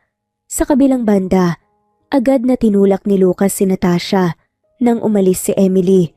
Akmang susundan niya ito nang pigilan siya ni Natasha. Baby, kailan ba yung kasal natin? Balita ko nagpakasal ka na sa iba. Akala ko ba akong pakakasalan mo? Maarting sabi pa nga ni Natasha. Huminga ng malalim si Lucas. Natasha, pagod na ako. Saka na lang natin yung pag-usapan. Kailan pa? Ngayon na kasi nandito ako eh. Magpakasal na tayo at yung pinakasalan mo siya ba yung babaeng yun? Ang arte ah. May pa-walkout pang nalalaman. Hindi niya ba alam na ginagamit mo lang siya? Naputo lang sasabihin ni Natasha. Natasha, tama na. Pagod ako kaya pwede ba? Lubayan mo ako. Galit na sigaw ni Lucas. Saka nagmamadaling nilagpasan sila. Hindi na siya pumunta sa kwarto ni Emily. Dumiretso siya sa kwarto niya, saka huminga ng malalim. Hindi niya maintindihan ang sarili. Dapat ay masaya na siya kasi ikakasal na sila ni Natasha. Pero sa tuwing pumapasok sa isip niya ang mukha ni Emily na umiiyak ay nasasaktan siya. Napahilamos na lamang siya sa mukha at nahiga sa kama. Ano bang ginawa mo sa akin, Emily? Mahinang tanong ni Lucas sa sarili. Samantala, mugto ang mata ni Emily nang lumabas siya ng kaniyang silid. Dumiretso siya sa kusina para uminom ng tubig pero natigilan siya nang makita roon si Natasha. Lihim siyang napairap. Inaamin niya naman na nagsiselos siya rito kaya hanggat maaari ay pinipigilan niya ang sarili na huwag itong suntukin sa mukha. Yaya, pwede bang pakiluto ako ng pagka... Naputol nga ang sasabihin ni Natasha. At palabang sagot nga ni Emily, hindi mo ko yaya. Nakasimangot na sabi ni Emily. Dire-diretso siyang naglakad palapit sa ref, saka kumuha ng tubig doon. Umayos siya ng tayo saka uminom ng tubig. Nasa kalagitnaan siya ng pag-inom ng agawin iyon ni Natasha sa kanya. Pakiramdam niya ay may nakapasok na tubig sa kaniyang ilong. Masama niyang tiningnan si Natasha. Gusto mo ba akong patayin ha? Tanong pa nga ni Emily. Kung pwede nga lang eh. Nanguuyam pa nga na tugon ni Natasha. Umirap na nga lamang siya sa hangin. Hanggang maaari ayaw nga niyang makaaway si Natasha dahil baka siya pa ang magmukhang masama. Ayaw niya pa naman ng gulo. Naglakad na nga lamang siya paalis pero hindi pa nga siya nakakaalis ng kusina nang magsalita si Natasha. Alam mo bang ginamit ka lang ni Lucas? Diretsahang saad ni Natasha. Natigilan sa paglalakad si Emily. Nakatayo na nga lamang siya pero hindi nga siya lumingon kay Natasha. Bata pa lang kami nangako na siyang pakakasalan niya ako. Kaso hindi ako makapaniwala na nagpakasal siya sa isang tulad mo para lang makuha ang mana niya. Alam mo bang kapag naipasa ni Tito ang mana niya kay Lucas, iiwan ka na niya agad? Ayan ang sabi niya kay Kuya Oliver. Kinamit ka lang niya para makuha ang mana niya. Hindi ka niya gusto. At kung ano man ang ginagawa niyo, sa ngayon, parte lang yun ng pagpapanggap niya. Mahabang sabi pa nga ni Natasha. Napaigtad na nga lamang ito nang maramdaman ang hininga ni Natasha sa kanyang tenga. Huwag ka nang umasa ng isang katulong na katulad mo. Mamahalin ni Lucas. Akong gusto niya. Akong mahal niya. Hindi ang isang hampas lupang katulad mo. Kaya kung ako sa'yo, magbalot ka na Emily dahil paniguradong pinoproseso na ng mga magulang ni Lucas ang mana niya. Ayaw mo naman sigurong harap-harapan pang ipamukha sa'yo ni Lucas na hindi ka talaga niya mahal, di ba? O baka naman gusto mong imbitahan kita sa aming kasal? Nanunuyang tanong ni Natasha. Pagkatapos iyon sabihin ni Natasha ay nilagpasan na nito si Emily. Napayuko siya. Tagos sa puso lahat ng sinabi ni Natasha. Ayaw niyang maniwala kay Natasha, pero may isang parte ng utak niya ang sinasabing totoo, ang sinasabi ng dalaga. Huminga ng malalim si Emily, saka umiling. Hindi dapat puso ang pinapairal niya. Kailangan niyang malaman ang lahat kay Lucas. At ang pinakaunang tanong na paniguradong matatanong niya ay kung bakit siya nito pinakasalan. Agad na naglakad si Emily papunta sa library ng bahay. Iyon kasi ang alam niyang tambayan ni Lucas. Pagdating niya roon ay bumungad sa kanya ang tahimik na library. Wala man lang tao kaya napabuntong hininga na lamang si Emily. Magmula noong dumating sila sa bahay ay hindi na niya nakita si Lucas. Naisipan niya na lamang na manatili sa library upang hintayin si Lucas. Napatingin siya sa mga libro na nasa mataas na shelf. Kinuha niya ang hagdan at pumanhik doon. Habang namimili siya ng mga libro ay nakarinig siya ng pamilyar na boses. Boses yun ni Lucas at ni Natasha. Lucas naman, kailan mo ba ako balak bilhan ng singsing? Matagal na tayong engaged. Pero hindi mo pa ako binibilhan ng singsing. Saka pwede ba? Hiwalayan mo na si Emily. Untag pa nga ni Natasha. Manahimik ka, Natasha. Marami akong ginagawa kaya umalis ka na dito. Kalmadong sabi ni Lucas. Dahil ba sa Emily na yan? Sabihin mo nga sa akin. Mahal mo ba siya? Galit na sigaw ni Natasha. Nahigit ni Emily ang kanyang hininga. Hinihintay niyang sumagot ng oo si Lucas. Pero gano'n na nga lamang ang pagkadismaya niya sa narinig. Hindi ko alam. Mahinang sagot na nga lamang ni Lucas pero sapat na upang marinig niya. Hindi ko alam? O hindi mo talaga mahal? Lucas, alam kong ako ang mahal mo. Bata pa lang tayo, magkasama na tayo kaya alam kong hindi mo ako magagawang ipagpalit dyan sa Emily. Sabi pa ni Natasha. Natasha, umalis ka na dito. Marami pa akong gagawin kaya umalis ka na. Pagtataboy pa nga ni Lucas kay Natasha. Narinig ni Emily ang malakas na pagsigaw ni Natasha at ang malalakas nitong yabag. Napapitlag na nga lamang siya ng pagbagsak nga nang sumara ang pinto ng library. Mabilis na bumaba si Emily. Sumantal siya sa isa sa mga shelf saka huminga ng malalim. Kahit naninikip na nga ang dibdib niya, ay naglakad siya palapit kay Lucas. Nakita niya itong hinihilot ang sariling sentido habang nakaupo sa upuan. Lucas, mahinang tawag nga ni Emily. Napalingon si Lucas. Nanlaking mata niya nang makita siya nito. Kanina ka pa dyan? Bakit parang natatakot ka? Hindi ako natatakot. Nagtataka lang ako kung bakit nandito ka sa library. Mahinang tumawa si Emily. Bawal na ba ako rito sa library? Sa pagkakaalam ko, asawa mo ako ah. Hindi yun ang ibig kong sabihin, Emily. Emily, ang galing ah. Ang bilis magbago. Dati cherry, di ba? Pekeng tumawa si Emily. Pilit nang pinipigilan ng sarili na maluha. Akala ko ba cherry ang tawag mo sa akin? Cherry, tumahimik ka nga. Inis na saad na nga lamang ni Emily. Huminga ng malalim ang babae. Sagutin mo ako ng totoo. Pakiusap. Yung totoo ah. Nakikiusap ako, wag ka nang magsinungaling sa akin. Pinakasalan mo ba ako para makuha mo ang mana mo ha? Dire-diretsyong tanungan ni Emily. Nanlaki ang mga mata ni Lucas. Binuka nitong bibig pero walang kahit na anong boses ang lumabas dito. Mahinang tumawa si Emily. Pilit niyang pinipigilan na wag maiyak sa harap mismo ni Lucas. Hoy! Sumagot ka! Pinakasalan mo ba ako para sa mana mo? Kasi sa totoo niyan, Lucas, ayoko maniwala sa sinabi ni Natasha. Ayoko maniwala na ginamit mo lang ako. Kaya please, sagutin mo ako. Cherry, oo, inaamin ko pero hindi na ngayon. Kasinungalingan na naman ba? Pilit nang umiti si Emily. Huminga siya ng malalim at hindi na nga niya na malaya na tumulo na pala ang luha niya. Lucas, mahal kita. Tapos ganito ang binigay mo? Sa bagay, sobrang tanga ko nga naman para paniwalain ng sarili ko na posibleng Gusto mo din ako. O kaya crush man lang. Bakit pa ba ako nagulat? Dapat tanggapin ko na lang na hindi mo ako mahal at pinakasalan mo lang talaga ako para sa sariling pangangailangan. Pero sana naman sinabi mo, di ba? Cherry, sasabihin ko naman talaga. Pero hindi lang ako nakakuha ng tamang pagkakataon at naunahan ako. Lucas, napakarami nating pagkakataon para sabihin mo sa akin ng totoo. Pero hindi mo ginawa. Ano? Masaya ka na ba, ha? Masaya ka na ba kasi sinaktan mo ko? Hindi ako masaya. Mahal kita. Peking tumawa si Emily. Kung nasa maayos na sitwasyon sila, ay baka kiligin pa nga siya.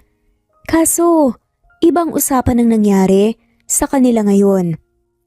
Paniguradong sinasabi mo lang yan kasi natatakot ka na iwan kita at hindi mo makuha ang mana mo. Huwag kang mag-alala. Hindi kita iiwan hanggat hindi mo nakukuha ang mana mo pa kapag okay na. Palayain mo na ako. Tumalikod si Emily, saka mabilis na tumakbo palabas ng library. Nang makalabas siya ng library, ay napasandal na lang siya sa pinto. Tuluyan na ngang bumagsak ang kanyang mga binti dahil sa panlalambot nito. Parang hinahalukay ang dibdib niya, lalo na kapag iniisip niyang ikakasal sa iba ang lalaking mahal niya. Marahas na pinunasan ni Emily ang kaniyang luha. Hindi siya pwedeng makita ni Natasha na umiiyak dahil lang sa nalaman niya. Hindi siya pinalaking mahina ng mga magulang niya. Tulala si Lucas habang nakatingin sa mga papeles na dapat ay babasahin niya. Magmula noong lumabas si Emily ay hindi na niya magawang mag-focus sa dapat na gagawin niya. Nanunumbalik sa isip niya ang sagutan ni Emily. Napahilamos na lang siya sa mukha. Hindi siya makapaniwalang lalabas sa bibig niya ang salitang mahal niya si Emily. Pero hindi siya nagsisisi dahil pakiramdam niya ay nabawasan ng tinik ang dibdib niya sa nagawang pag-amin. Napatingin siya sa pinto nang pumasok doon ang kaniyang mga magulang kasama si Natasha. Lalong sumama ang timpla niya nang makita si Natasha. Anak, narito na ang dokumento sa pagbasa ng aking mga ari-arian sa pangalan mo. Kapag nawala na ako, automatikong ililipat nga sa pangalan mo ang iyong mana. Sabi nga ng kanyang ama, saka naupo nga sa harapan niya. Napatitig siya sa mga dokumento at gusto niyang maging masaya dahil naroon na nga ang pinakahihintay niya pero walang kahit na anong bahid ng kasiyahan nga na nararamdaman. Sa wakas, makapaghandaan na tayo sa kasal natin, Lucas. Masayang sabi pa nga ni Natasha. Lumapit ito sa kanya at akmang hahawakan na nga siya. Pero umusog nga siya palayo, saka sinamaan ng tingin si Natasha. Huwag mo kong lalapitan. May asawa ko. Seryosong sabi nga ni Lucas, wala nga siyang ganang makipag-argumento kay Natasha. Lucas, ano bang sinasabi mo? Galit na sabi ni Natasha. Tinignan ni Lucas ang kanyang mga magulang sa huminga ng malalim. Dad, Mom, gusto ko pang iatras ang kasal namin ni Natasha. Gusto ko na pong... mahal ko na po si Cherry. Ang asawa ko. Siya ang gusto kong makasama, hindi si Natasha. Matigas na sabi nga ni Lucas. Alam na niya sa sarili niya ang gusto nga niya at hindi nga niya hayaan na mawala pa nga si Emily sa piling niya. Lucas, nangako ka. Hindi makapaniwalang sabi nga ni Natasha. Huminga ng malalim nga si Lucas saka sinumaan ng tingin si Natasha. Dahil sa'yo, nagalit sa akin ang asawa ko. At ito ang tatandaan mo, Natasha. Hindi kita mahal. Mahal ko si Cherry at siyang pipiliin ko kumpara sa inyong dalawa. Kaya pwede ba? Itigil mo na ang pamamaliit mo. Dahil hindi naman lingid sa kaalaman mo na may kinakalantaray kang iba sa ibang bansa. Walang emosyon na sabi pa nga ni Lucas. Nanlaki naman ang mga mata ni Natasha nang dahil sa narinig. Napatayo nga siya sa gulat sa kumilingiling. Hindi totoo yan. Isusumbong kita kay Mommy at sisiguraduhin kong maghihirap kayo. Ani pa nga ni Natasha at kumaripas na nga ng takbo paalis ng library. Naiwan si Lucas kasamang mga magulang niya. Napabuntong hininga si Lucas. Alam kong galit kayo sa akin pero hindi niyo ako masisisi. Ngayon ko lang napagtanto na mahal ko ang asawa ko. Sambit nga ni Lucas. Hindi kami galit sa'yo. Panimula naman ang ina niya. Ang totoo nga niyan, masaya kami dahil napagtanto mo na sa sarili mo na mahal mo nga talaga si Emily. Hindi ka namin huhusgahan at huwag mo na rin aalalahanin si Natasha. Kami nang bahala sa kanya. Napangiti si Lucas sa kaniyang mga magulang at agad na niyakap ang mga ito. Huminga ng malalim si Lucas. Wala nang hadlang sa kanilang dalawa ni Emily at ang tanging kailangan niya na lang gawin ay suyuin si Emily at pakasalan ito sa totoong simbahan. Samantala, tulala lamang si Emily habang nagwawalis siya sa labas ng gate ng mansion. Mas pinili niyang doon magwalis kasi ayaw niyang makita si Lucas. Hindi pa rin mawala ang sakit na nararamdaman niya, lalo na't parang sirang plaka ang mga sinabi nito sa utak niya. Hindi rin kinakaya ni Emily sa tuwing naiisip niya na ikakasal si Natasha at Lucas, samantalang mananatili siyang dating asawa na ginamit lamang para sa mana. Mapait na napangiti si Emily, saka huminto sa pagwawalis. Tinitigan niya ang bahay. Alam niya sa sarili na may araw na kailangan niya nang umalis sa bahay na ito kung saan naging saksi kung paano siya umibig sa binata. Nasa kalagitnaan ng pagtingin si Emily sa bahay nang bumukas ang gate. Napaatras siya nang makita roon si Natasha na halos umusok na ang mukha sa galit. Hindi ako makapaniwalang iiwan niya lang ako para sa hampas lupang katulad niya. Wala siyang kwenta. Nanggagaliiting sabi pa nga ni Natasha. Lumabas din sa gate ang ina nito. Anak, tanggapin mo na lang ang katotohanan. Bata pa lang kayo ni Lucas noon, may mahal ng iba si Lucas. Huwag mo nang ipagpilitan yon. Kalmadong sabi nga ng ina nito. Ayoko. Matagal ko na siyang gusto, mama. Ayaw mo ba ako maging masaya sa piling ni Lucas? Naluluhang sabi pa nga ni Natasha. Pero hindi ka nga niya mahal, anak. Hindi ka rin magiging masaya. Saad naman ng ina niya. Napalingon nga sa kanya si Natasha kaya napaatras siya. Mugto ang mata nito at nagkalat sa mukha ang makeup. Nakaramdam ng malakas na pagpintig ng puso si Emily. Sobrang sama ng tingin sa kanya ni Natasha. Ikaw ang may kasalanan nito. Ani nga ni Natasha sa kadinuro siya. Anong ginagawa ko sa iyo? Kalmadong sagot nga ni Emily. Malakas na tumawa si Natasha pero agad ding sumama ang tingin niya. Hindi mo alam ang ginawa mo? Inagaw mo lang naman sa akin ang dapat na sa akin. Ani ni Natasha. Napairap naman si Emily. Hindi siya magpapatalo sa babaeng to. Hoy, Natasha, wala akong inagaw sa'yo ah. Wala? Nagpapatawa ka ba? Palibasa kasi mukha kang pera kaya desperada kang agawin sa akin si Lucas. Tandaan mo tong hampas lupa ka. Kahit pagpalibalik ta rin pa nga ang mundo, hindi pa rin kayo parehas ni Lucas. Isa ka pa rin hampas lupa. Langit siya, lupa ka lang. Nakaising sabi pa nga ni Natasha. Nagngingit-ngit naman ang ngipin ni Emily at humigpit ang hawak niya sa walis. Sakat sinamaan nga ng tingin si Natasha. Hoy, wala kang karapatan na sabihin sa akin yan ah. Ngumisi si Emily. Kasi ang sinasabi mong hampas lupa ay ang babae lang naman na pinakasalan ng taong gusto mo. Well, hindi na ako hampas lupa ngayon. Dagdag pa ni Emily. Anong sabi mo? Galit na sabi ni Natasha. Bago pa man siya makasagot ay nakalapit na nga sa kanya si Natasha. Sinabunutan siya nito at agad naman nagumante. Ang ina naman ni Natasha pilit silang pinaghihiwalay. Guard! Tawagin niyo si Lucas! Bilisan niyo! Sigaw ng ina ni Natasha. Parang awa niyo na. Anak, Emily, tumigil na kayo! Dagdag pa nga nito pero kahit anong sabi nito hindi pinapansin ni Emily at ni Natasha ang ina. Mamatay ka na! Wala kang puwang sa mundo! Walang puwang sa mundo ang mahirap na katulad mo! Tugon ni Natasha. Napahiga siya sa sahig at napangiwi ng kalmutin ni Natasha ang kaniyang mukha. Hindi siya nagpapigil. Sinipa niya sa tiyan ng dalaga, saka magkabilaan itong sinampal at hinawakan ng pisngi niya na may dumadaloy ng dugo. Mahaba ang kuko ni Natasha at napangiwi pa siya nang makita na may dugo rin sa kuko niya. Kung hampas lupa ako, desperada ka naman at walang modo. Mas masahol ka pa nga sa kung anumang tinatawag mo sa mga katulad ko. Tandaan mo, Natasha, hindi kita uurungan. Pabalik na sigaw ni Emily. Hindi ikaw ang babaeng magbibigay ng takot sa akin, Emily. Sabi pa nga ni Natasha, naglakad dito palapit sa kanya, kaya napaatras nga siya.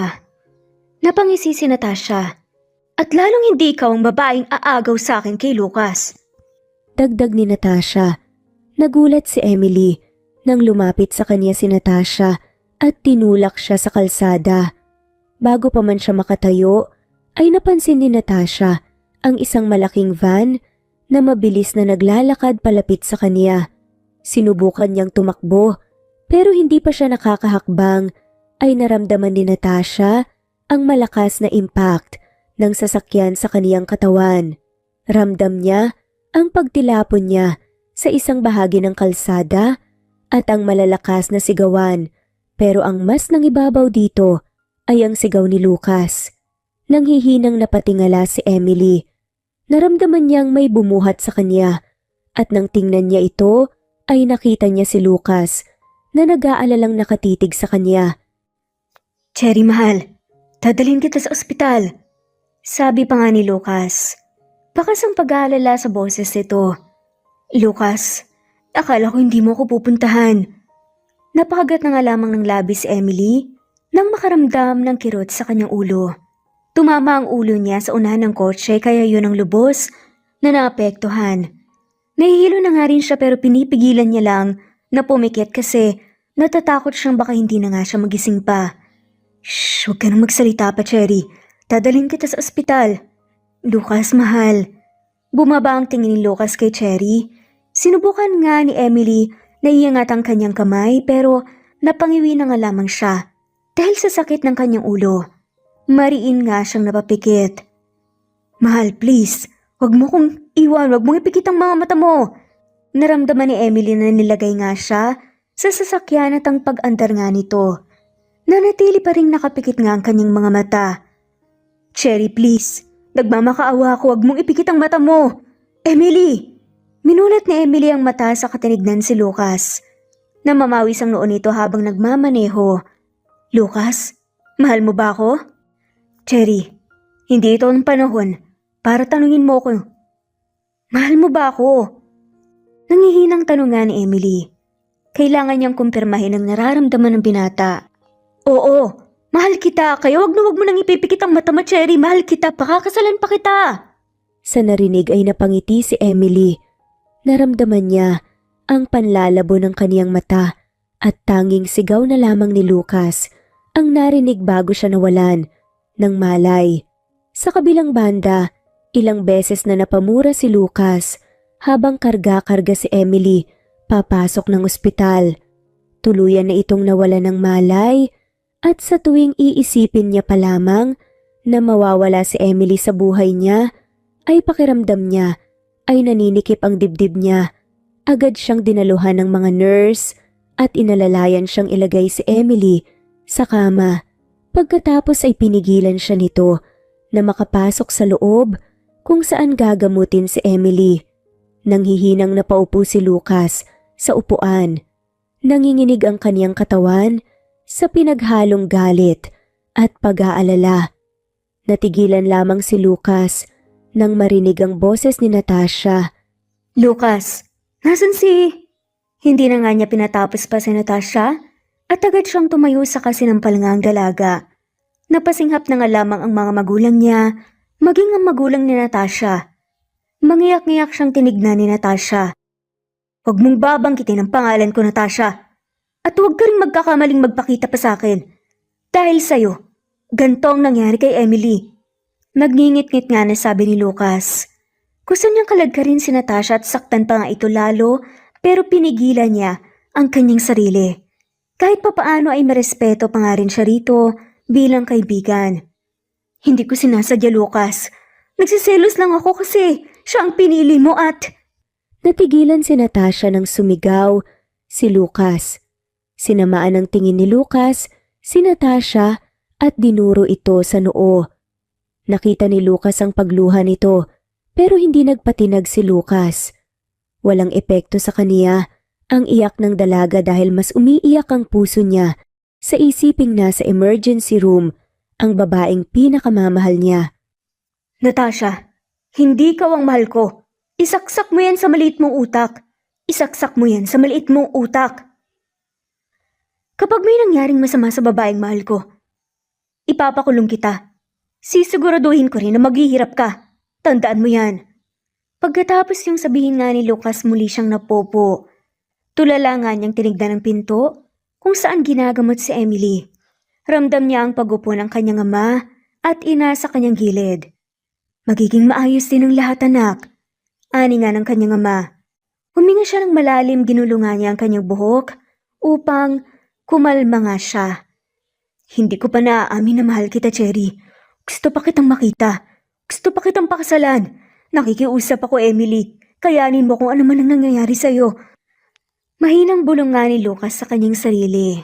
Ilang oras ang lumipas ay nanatili lamang si Lucas sa ospital.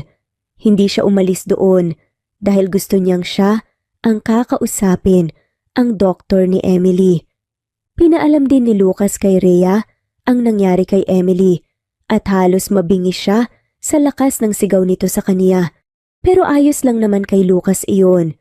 May karapatan magalit si Lucas, lalo na at pinsan nito si Emily. Ang nakabangga naman kay Emily ay ang mga magulang niya na ang nag-asikaso para sa isasampang kaso rito at kay Natasha. Kahit magkaibigan sila ni Natasha ay hindi niya pa rin papalagpasin ang ginawa nito na maaring ikapahamak ng babaeng mahal niya. Napatayo si Lucas nang lumabas ang doktor mula sa emergency room. Kamusta po si Emily? Tanong nga ni Lucas. Maayos ng lagay niya. May sugat sa ulo pero nagamot na namin yun. May possibility nga lang na mawalan siya ng kaunting memorya dahil sa lakas ng pagkakatama ng ulo niya sa sasakyan. Pero huwag kang magalala. Babalik din naman kaagad ang memorya niya pero huwag niyong ipipilit kaagad kasi baka mas lalo siyang makalimot. Sa ngayon nililipat na namin siya sa private room. Doon mo na lang siya bisitahin. Mahabang paliwanag nga ng doktor. Bumagsak ang balikat ni Lucas sa narinig. Mahal, huwag mo naman akong kalimutan oh. Mahinang dasal nga ni Lucas. Nagising naman si Emily. Naputing kisame ang bumungad sa kaniya. Napaigik siya nang maramdaman ang sakit sa ulo at doon din nanumbalik sa kanya ang nangyari. Huminga siya ng malalim upang pakalmahin ang sarili. Gustong-gusto niyang bumangon at sugurin si Natasha para kalbuhin ito. Muntikan na siyang mamatay kung sakaling hindi siya nadala sa ospital. Napatingin si Emily sa kaniyang gilid at halos manlambot ang puso niya nang makita si Lucas. Napangiti siya. Naalala niya ang ginawang pag-amin nito. Halos sumabog ang puso niya sa pinaghalong saya at kilig. Kaya pala siya inaaway ni Natasha kasi siya ang pinili ni Lucas. Umangat ng tingin si Lucas at nagtagpo ang mata nilang dalawa. Mahal, ayos ka lang ba? Naalala mo ba ako? Hindi umimik si Emily. Pakiramdam niya na nigas nga siya dahil sa tinawag nito sa kanya. Simpleng salita pero nagwawala ang bulate sa tiyan niya. Kung hindi mo ko nakilala, ayos lang sa akin. Akong magpapaalala sa iyo ng lahat ng pinagsamahan natin. Lahat magsimula sa una. Hindi ako magsasawa basta maalala mo lang ako. Pero ngayon masaya ako kasi nagising ka na. Nag-aalala ako sa iyo ng sobra. Pakiramdam ko mamamatay ako kapag may nangyaring masama sa iyo. Hindi siya umimik ulit. Gusto niya lang pagmasdan si Lucas na bakas ang pag-aalala sa mata at ramdam na ramdam nga niyang pagmamahal nito sa kanya. Mahal na mahal kita, Cherry. Yan ang gusto kong aminin sa'yo. Hindi mo man ako maalala ngayon pero bakit ko naman kakalimutan ang mahal kong asawa? Nanlaki ang mata nga ni Lucas sa sinabi ni Emily.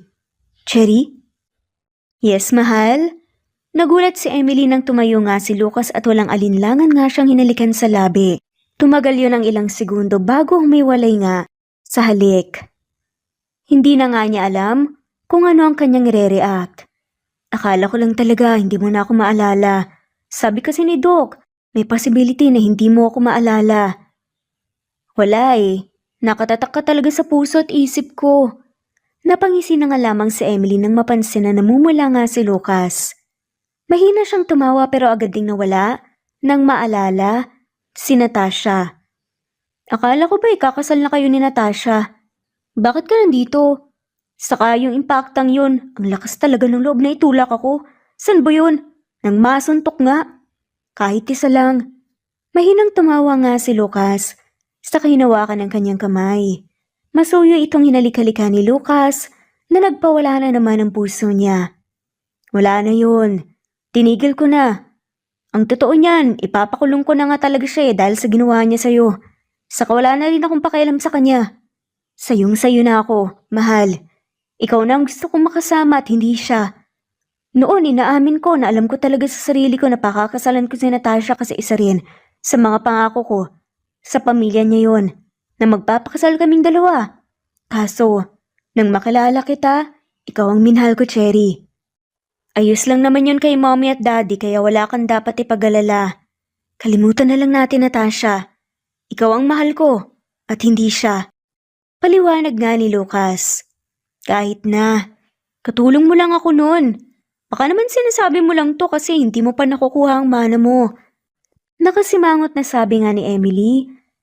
Sa isipin na yon ay kumirot na naman ang dibdib niya. Wala akong pakialam kahit ano pa kita noon. Saka wala na rin akong pakialam sa mana ko. Ang mahalaga mahal kita at pakakasalan mo ko. Bumalik ang ngiti sa labi ni Cherry. Ikaw talaga. Oo na, pakakasalan na kita. Muli siyang hinalikan sa labi ni Lucas. Sa puntong iyon, wala na dapat ipag-alala si Emily. Mahal siya ni Lucas at iyon na lamang ang panghahawakan niya. Magmula noong araw na iyon, ay walang araw na hindi nakangiti si Emily.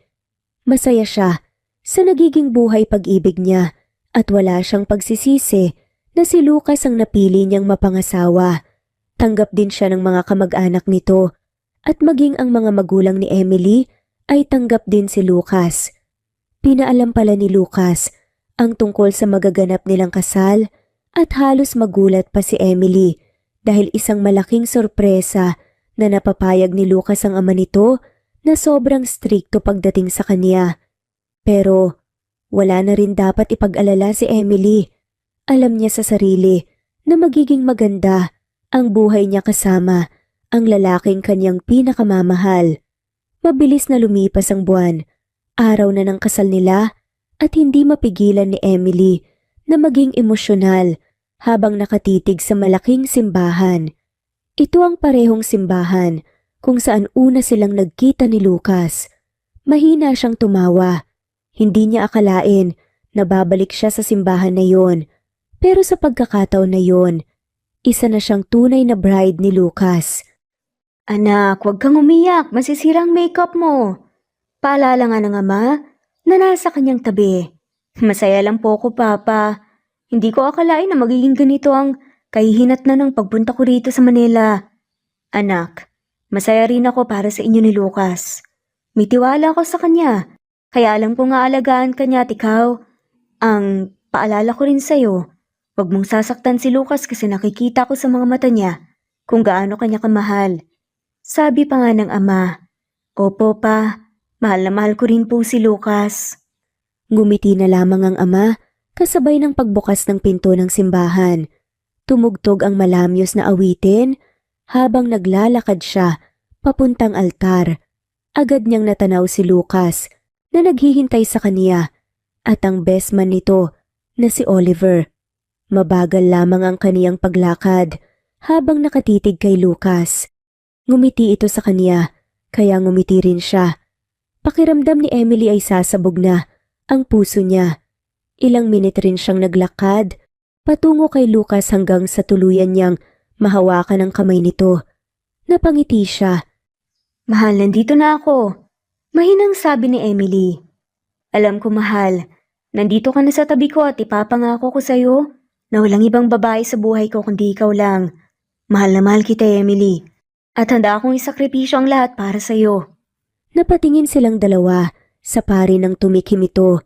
Pinisil ni Emily ang palad ni Lucas at napangiti na lang silang dalawa nang tuluyan ng simulan ang kasal. Mabilis na natapos ang pari sa pagkakasal sa kanila hanggang sa umabot sa punto na kailangan na nilang sabihin ang vow sa isa't isa. Kinuha ni Emily ang mic, saka tumikhim bago ngumiti kay Lucas. Lucas, mahal ko. Una pa lang, hindi ko inaasahan na mauhulog ako sa'yo. Ang totoo niya nung araw na nakita kita rito sa parehong simbahan, nagkagusto na talaga ako sa'yo. Sabihin na natin crush lang. Pero ganun lang yan ha, hindi pa kita mahal. Pero nung nakasama kita at nalaman kong amo kita, doon unti-unting minahal kita. Sa bawat araw na kasama kita, ay hindi matigil ang pagtibok ng puso ko. Alam ko sa sarili ko na wala akong ibang hihilingin, kundi ang magkapamilya kasama mo. Mahal na mahal kita, Lucas. Sa hirap at ginhawa, ikaw pa rin ang mamahalin ko. Pinigay ni Emily kay Lucas ang mic at mahina siyang natawa nang mapansin na nagpunas nga ito ng luha. Cherry, mahal. Hindi ko rin nakalain noon na mauhulog ako sa'yo.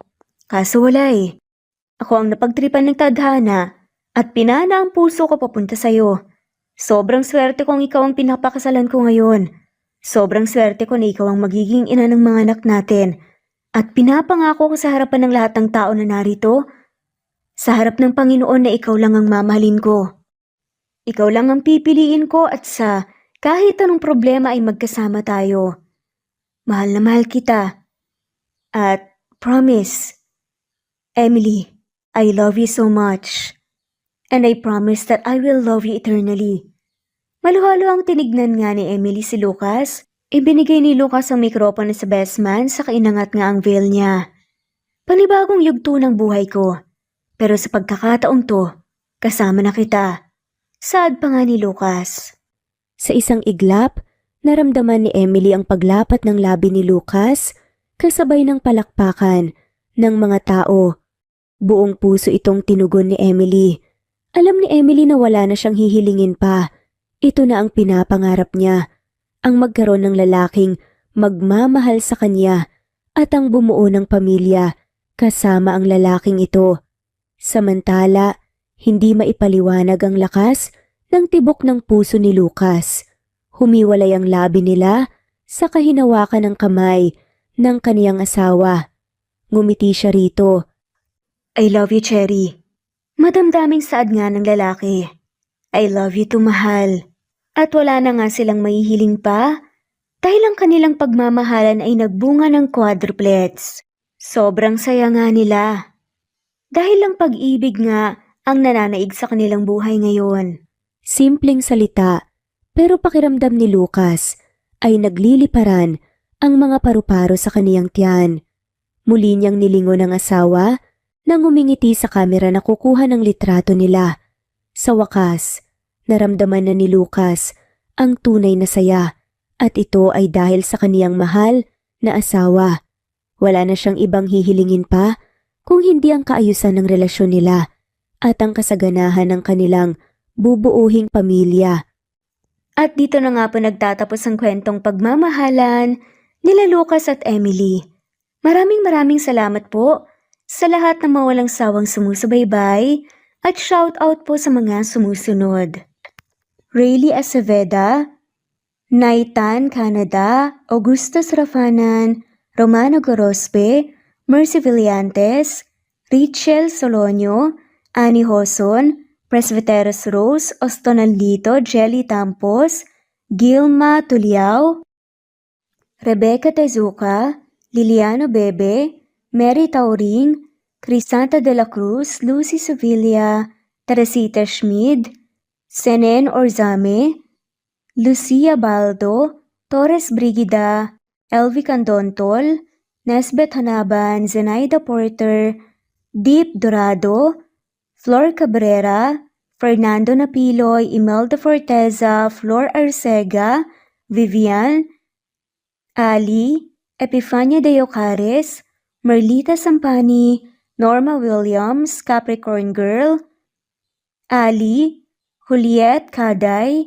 Lilia Butalon, Flor Arcega, Evangeline Zamora, Rosemary Vasquez, Helen Murillo, Geraldine De Jesus, Marilu Gulmatico, Pasita Eliazar, Elizabeth Gilas, Mercy Villantes, Anne-Marie Tenorio, Jocelyn Tariao, Prescavilla Havana, Merlin Lee, Merlilin, Ana Marie, Mercy Villantes at shoutout din po sa lahat ng mawalang sawang sumusubaybay. Maraming salamat po. I-comment lamang po kung gusto niyong magpa-shoutout. God bless everyone!